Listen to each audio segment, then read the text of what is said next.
Hey guys, welcome back to the channel. In today's video, I'm going to be showing you how to change one of these. That is a thermostat, and a thermostat housing in particular, which has got the thermostat in it, on my 2-litre HDI Peugeot engine. The engine is the same in my RCZ as it is in many other Peugeots and many other brands such as Citroën. So I'll put a list of those below. So follow me for this.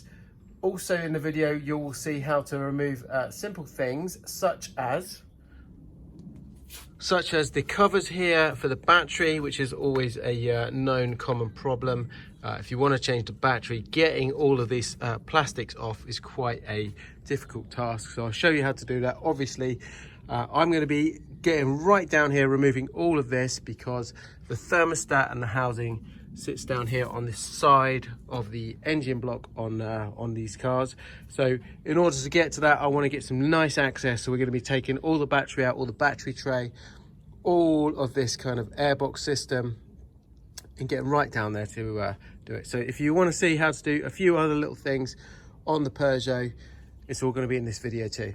By the way, guys, this channel is all for my kind of other cars. If you want to follow me and see things like the all my Ferraris, all the work I do on the Ferraris. So my got quite a few of them. Testarossa 355, obviously the 360 Challenge Stradale. I've got 456 over there. You can follow me at Rattarossa. I'll put the link down in below in the comments, and you can also follow me on a daily basis on that channel over on my Instagram at Rattarossa as well.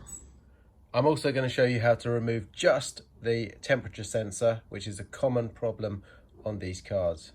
Okay, let's take a look at the thermostat itself. So this one, like I say, was less than £20. It comes with the temperature sensor as well there. And as you can see in there, that is the thermostat. So we've got the body, thermostat and sensor, all for less than £20, which is an absolute bargain. So where does that sit in the Peugeot? So let's open this up. Okay, so you can see this is the HDI engine. It's a 2-litre 16 valve. So we're going to just pop this cover off just to show you. It just pops off, there's nothing to it. It's just got these little poppers on the back that pop into these little channels. So we're just going to pop that off, put that to one side. And then this is our thermostat, and our thermostat sits right down here. So it's a bit of a nightmare to get to.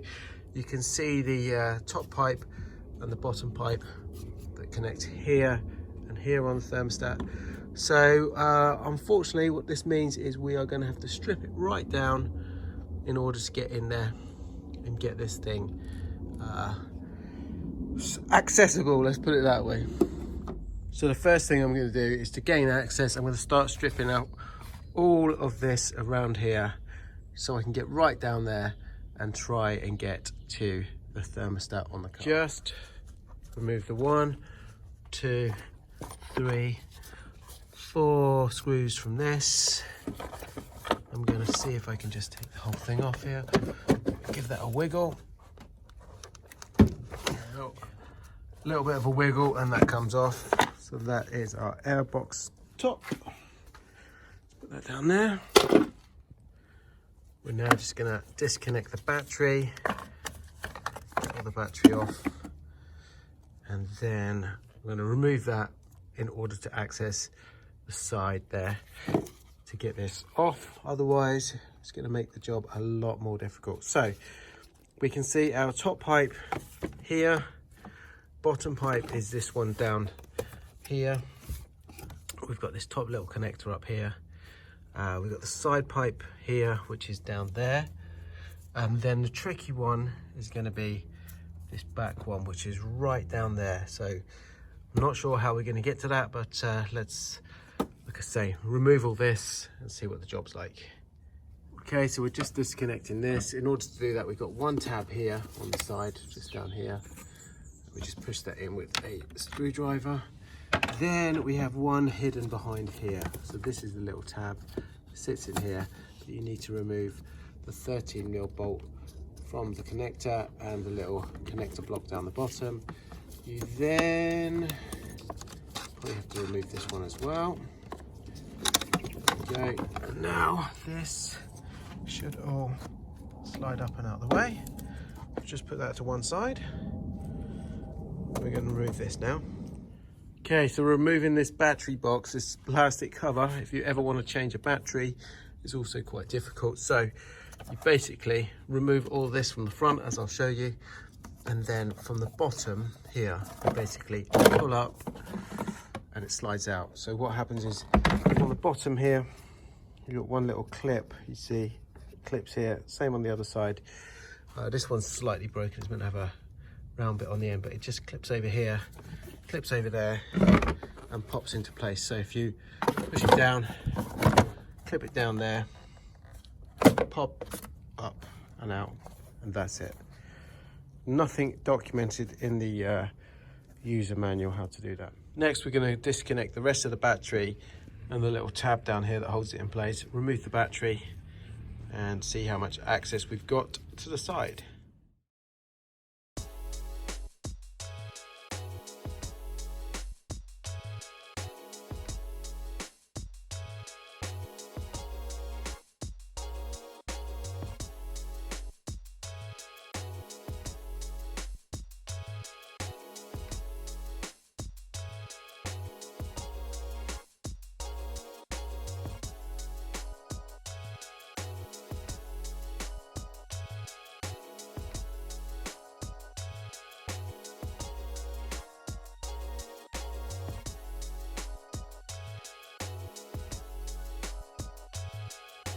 That was the first part. Now we're going to remove the metal part underneath. So the first part was plastic, and I'll need this kind of frame support as well. Again, 13mm nuts.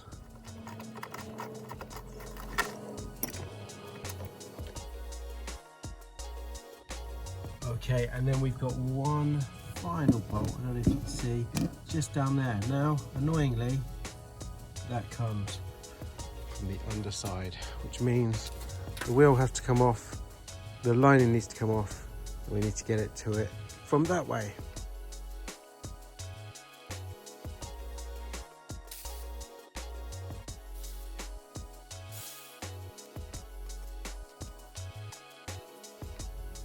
Always work safe, make sure you put axle stands under the car when you're doing jobs like this. Now we're in the archway and we're going to remove this plastic panel just to get that last bolt out, and to do that it's held on with these plastic clips. You pull the middle out, which sprays the plastic, and then pull them out. So I've got 1, 2, 3, quite a few to do. We'll do that and then we'll take this panel off. So we've got all the front ones out, and I'm just going to pull it back, and all we need to do is really just access that one last bolt up there. So no need to take the whole arch out, just to get to that one bolt. Final one is this one here, which is a T25 or T30 Torx. So we're just going to take that one out, and then we should be able to get this tray out.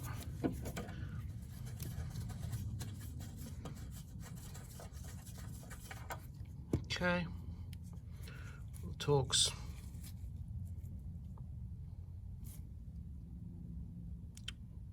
Okay, so now as you can see, we've got much more access to all of this area here from the side. So a little bit of extra faffing around to remove bits just helps in those final jobs. So as you can see down here, a lot of water, and I'm hoping that has come from my thermostat or one of the pipes connected to it. So now the next thing we're going to do is start stripping off some of these extra bits on the side, such as these brackets, to get to the thermostat. So I've just removed one bolt from here, 10mm, one bolt from down there, 10mm.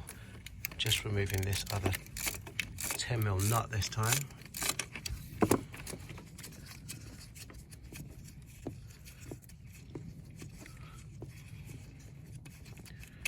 Put those over there, and on that little, this stays on there, and that's our cable clamp for this cable. So I'm going to put the clamp back on the cable like so, just so we don't lose it. There we go. All right, now we're going to remove some of these bits here. So next I've just wiggled this metal bracket, which kind of is in the way of everything else, from underneath these pipes. We'll leave those connected. We should be able to get to our thermostat now. So I'm going to try start undoing the bolts and gradually getting the tubing and the pipes off. Okay, so I've just pulled the little pin, the clip off that. So this one just slides off. That's our first one.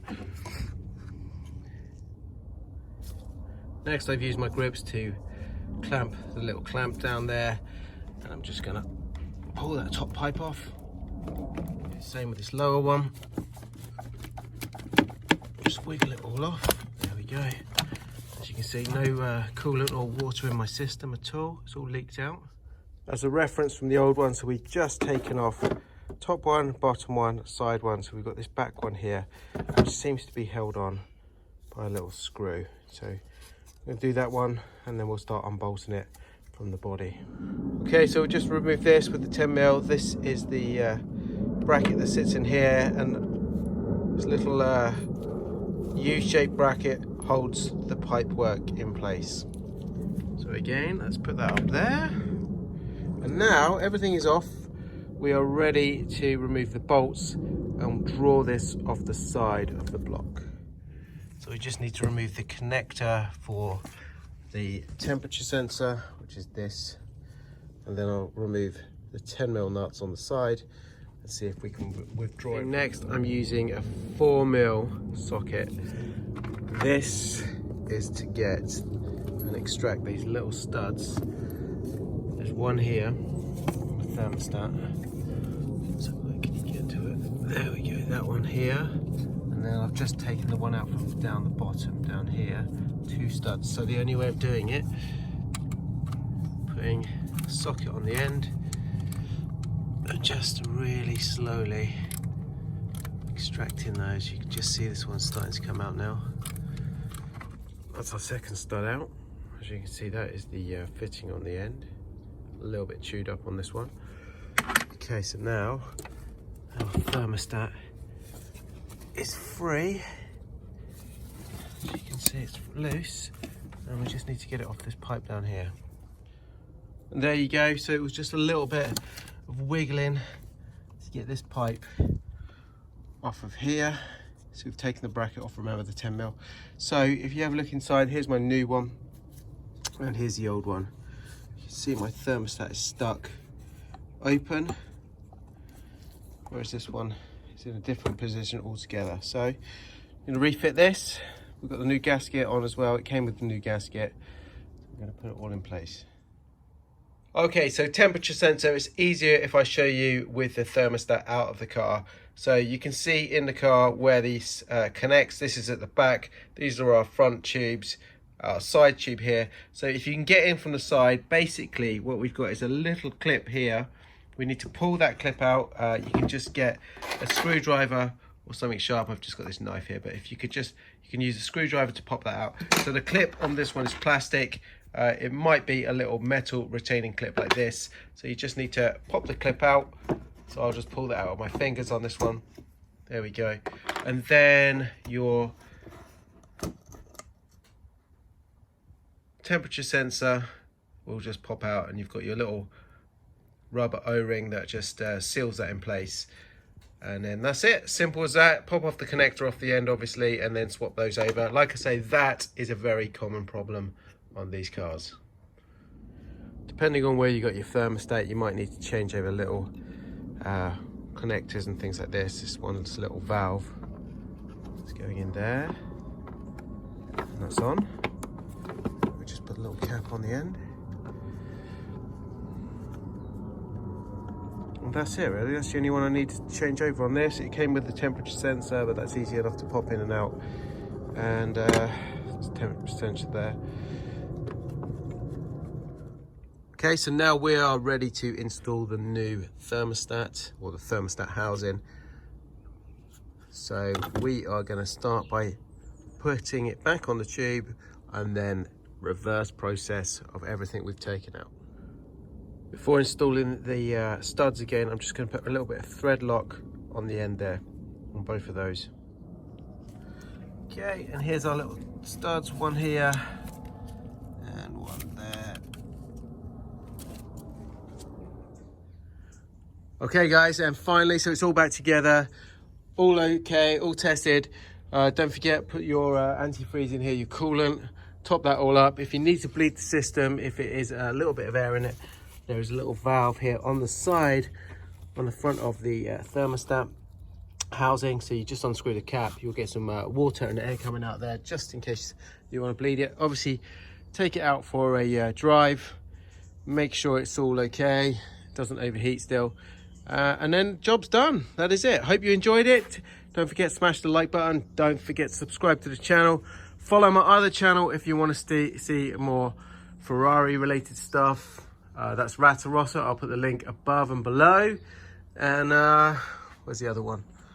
Another one over there. So yep, hope you enjoyed it.